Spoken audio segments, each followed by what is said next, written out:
ઉપસ્થિત શિક્ષકશ્રીઓ,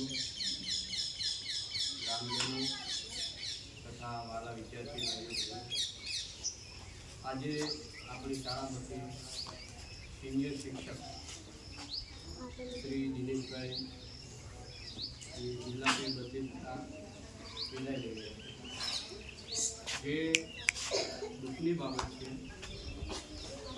પણ સમય સંજોગ પરિવર્તનને ધ્યાને લઈ પોતાના વતનથી નજીક જવાનો તેમને લાભ મળે. સાહેબશ્રીએ 18 વર્ષ નોકરી કરી, જે તો મારી તો અડધી પણ હજુ નથી થઈ. ઘણા સિનિયર પણ સાહેબશ્રીના માર્ગદર્શન હેઠળ ઘણું બધું અમે શીખ્યા. વહીવટી, શૈક્ષણિક, કોઈ સામાજિક પ્રશ્નો થયો હોય તો પણ એનો નિવેડો સાહેબશ્રીએ પોતાની કોઠા સુધી લાવે.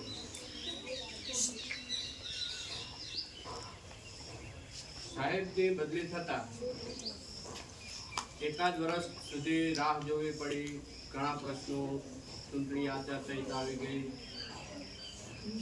5 આપણા જે જ્ઞાન સહાયકોને ટ્રેન કરવામાં સારો મહત્વનો ભાગ ભજવ્યો.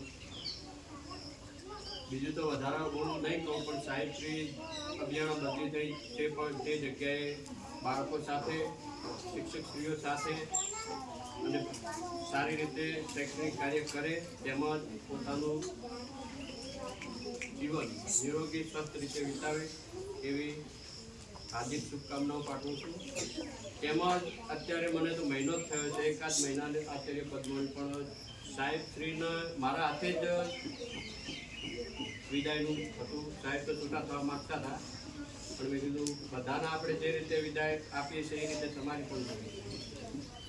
કોઈને મનમાં વસવસો ના રહેવો જોઈએ. એક આપણી લાગણી જોડાયેલી આમ સાથે, શાળા સાથે, શિક્ષકો સાથે, તો એ લાગણી કાયમી જળવાઈ રહી. એ હેતુથી આજે સાહેબ વિદાય લઈ રહ્યા છે. તો વધારે કંઈ નહીં કહું. સાહેબશ્રીને આગલું જીવન વ્યવસ્થિત, શાંતિથી, નિરોગી રીતે એવી શુભકામના.